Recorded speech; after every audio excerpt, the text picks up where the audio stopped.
അപ്പോൾ ഗൈസ്, അപ്പോൾ ഇന്ന് നമ്മൾ ചെയ്യാൻ പോകുന്നത് ഒരു തേങ്ങാക്കറി, ചെമ്മീൻ കൊണ്ടിട്ടുള്ള ഒരു തേങ്ങാക്കറിയാണ് ചെയ്യാൻ പോകുന്നത്.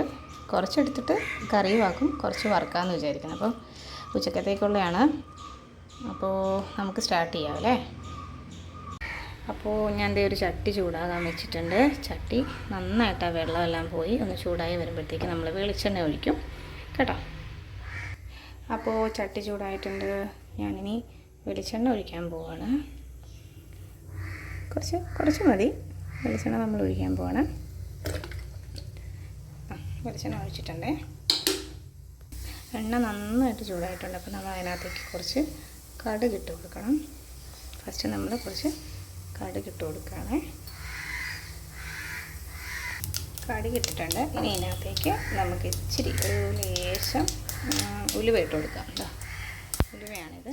ഉലുവ ഇട്ടിട്ടുണ്ട്. ഉലുവ ഒന്ന് പൊട്ടി വരണം. അടുത്ത് നമ്മൾ ഉള്ളിയാണ് ഇടാൻ പോകുന്നത്. ഉള്ളി ഇടാൻ പോവാണ്. ഉള്ളി ഒന്ന് ചെറുതായിട്ടൊന്ന് വഴന്ന് വരണം.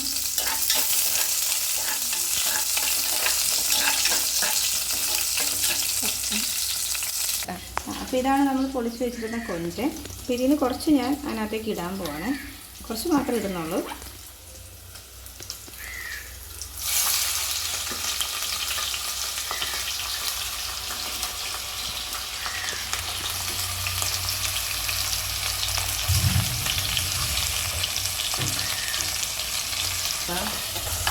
നന്നായിട്ടൊന്ന് ഇളക്കി കൊടുക്കണം.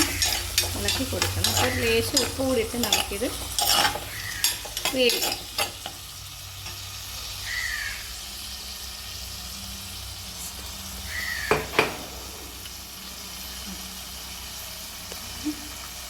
നമ്മൾ ഉപ്പിടാൻ പോവാണ്. ഇത്രയും മതി. നമുക്ക് തേങ്ങാപ്പാലൊക്കെ ചേർത്ത് കഴിയുമ്പോൾ ഉപ്പിട്ട് നോക്കാം. ഉപ്പിട്ടൊന്ന് ഇളക്കി കൊടുക്കുക. അതിൻ്റെ കൂടെ നമ്മളിവിടെ കഴുകി എടുത്തു വെച്ചിരിക്കുന്ന കുടംപുളി ഉണ്ട്. കുടംപുളി ഇട്ട് കൊടുക്കുക.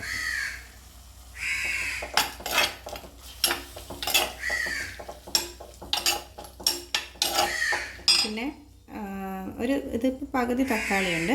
അതിൽ നിന്നൊരു 1/4 ഭാഗം മതി തക്കാളിയും കൂടെ നമുക്ക് ഇട്ട് കൊടുക്കാം. അപ്പോൾ തക്കാളി ഇതാ ഞാൻ ചെറിയ പീസാക്കി എടുത്തതാണ്. അപ്പോൾ ഇത് നമുക്ക് ഇതിനകത്തേക്ക് ഇട്ട് കൊടുക്കാം. ഒന്ന് ഇളക്കി കൊടുക്കണേ. ഇതിനകത്ത് കുറച്ച് വെള്ളം കാണും. അതൊന്ന് വലിഞ്ഞ് ഇതൊന്ന് വെന്ത് വരണം. 2 മിനിറ്റ് മതി. നമുക്കിതൊന്ന് മൂടി വേവിക്കാം. എന്തൊക്കെയാണ് നമുക്കിനിപ്പോൾ ആവശ്യമുള്ളതെന്ന് വെച്ചാൽ തേങ്ങാപ്പാൽ. ഇപ്പോൾ ഞാൻ തേങ്ങ ചിരകിയത് അടിച്ചു വെച്ചിരിക്കുന്നതാണ് കേട്ടോ തേങ്ങാപ്പാലിന് വേണ്ടിയിട്ട്. പിന്നെ നമ്മുടെ മുളക് പൊടിയാണ്. പിന്നെ മല്ലിപ്പൊടി. ഇത് നമ്മുടെ വലിയ ജീരകം, പെരുംജീരകത്തിൻ്റെ പൊടിയാണ്. ഇത് മഞ്ഞൾപ്പൊടി. ഇത്രയാണ് നമുക്ക് ആവശ്യമുള്ള സാധനങ്ങളിന് വേണ്ടത്. ഇനി നമുക്കൊന്ന് തുറന്ന് നോക്കാം. കണ്ടോ, അതിനകത്ത് ഓൾറെഡി വെള്ളമുണ്ട്. നമുക്ക് ഈ കൊഞ്ചിയിൽ നിന്ന് തന്നെ വെള്ളം ഇറങ്ങും. അപ്പോൾ ആ വെള്ളം നമുക്ക് വേണം കേട്ടോ. അപ്പോൾ ഇത് വെന്തിട്ടുണ്ട്. ആ ഒരു കളർ ചേഞ്ച് തന്നെ കാണുമ്പോൾ അറിയാം നന്നായിട്ട് വെന്തിട്ടുണ്ട്. അപ്പോൾ ഇനി നമുക്കിതിനകത്തേക്ക് പൊടികളെല്ലാം ചേർത്ത് കൊടുക്കണം. അത് നമ്മളൊന്നും വറുത്തിട്ട് ചേർക്കുകയല്ല കേട്ടോ പൊടികളൊന്നും. അപ്പോൾ നമുക്കാദ്യം ഒരു 1/2 ടീസ്പൂണോളം മഞ്ഞൾപ്പൊടി ഇടാം. പിന്നെ വേണ്ടത് ഞാൻ പറഞ്ഞ നമ്മുടെ പെരുംജീരകത്തിൻ്റെ പൊടിയാണ്. അതൊരു 3/4 ടീസ്പൂൺ ഇടും ഞാനൊരു ഫ്ലേവറിന് വേണ്ടിയിട്ടാണ്. പിന്നെ വേണ്ടത് മല്ലിപ്പൊടിയും ഒരു 1/2 ടേബിൾ സ്പൂൺ മതി മല്ലിപ്പൊടി. പിന്നെ വേണ്ടത് മുളക് പൊടിയാണ്. മുളക് പൊടി നമുക്കൊരു 2 ടേബിൾ സ്പൂൺ ഇടാം.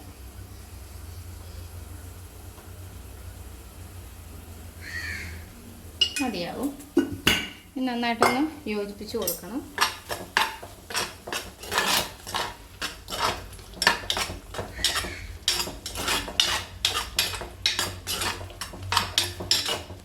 ഇതിലൊന്ന് തിളക്കട്ടെ.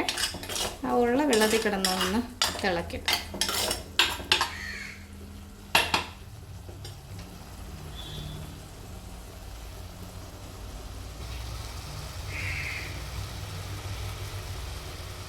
അപ്പോൾ ഇനി നമുക്ക് ചേർക്കാൻ പോകുന്നത് തേങ്ങാപ്പാലാണ്.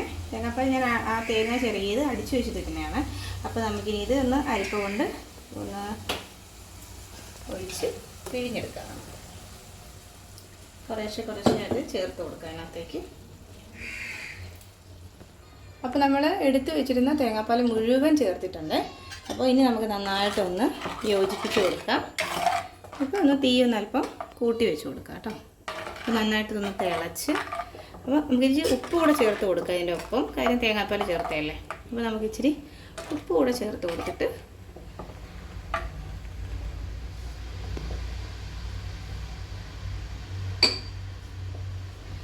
ഞാൻ എന്താ ഇത്രത്തോളം ഉപ്പ് എടുത്തിട്ടുണ്ട്.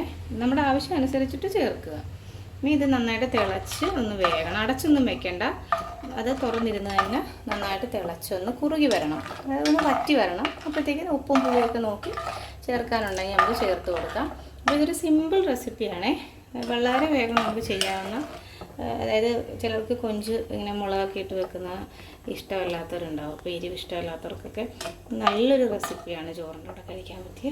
അപ്പോൾ എല്ലാവരും ഇതൊന്ന് ട്രൈ ചെയ്ത് നോക്കണം കേട്ടോ. നല്ല അടിപൊളി ഒരു കറിയാണ് കേട്ടോ കൊഞ്ച് കറി. അപ്പോൾ അത് ചോറിൻ്റെ കൂടെ കൂട്ടാനും ഒക്കെ നല്ലതാണ്. അപ്പോൾ എല്ലാവരും ട്രൈ ചെയ്യുക. ഞാൻ ലാസ്റ്റ് ഇത് വറ്റി കഴിയുമ്പോൾ അത് കാണിക്കാം.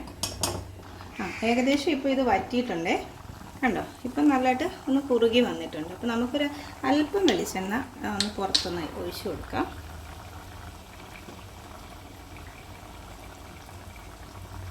ഓൾറെഡി നമ്മൾ വെളിച്ചെണ്ണ ആദ്യം ചേർക്കുകയാണ്.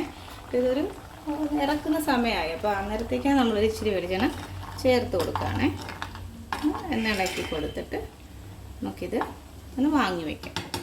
അപ്പോൾ ഇനി ഇരുന്ന് അങ്ങ് കുറുകിക്കോളും. ഇത്രയും ചൂടത്തിരിക്കുകയല്ലേ, അപ്പോൾ ഇതിരുന്ന് അങ്ങ് കുറുകിക്കോളും. അപ്പോൾ അടിപൊളിയായിട്ടുള്ള നമ്മുടെ നല്ല ചോറിനൊക്കെ കൂട്ടാൻ പറ്റിയ രീതിയിലുള്ളൊരു കൊഞ്ച് കറി റെഡി ആയിട്ടുണ്ട്. ഇതിന് കുറുകു വരുന്ന്. അപ്പോൾ നല്ല ടേസ്റ്റിയാണ്, ചെയ്ത് നോക്കണം. ഹെൽത്തിയാണ്, സിമ്പിൾ റെസിപ്പിയാണ്. Okay, thank you.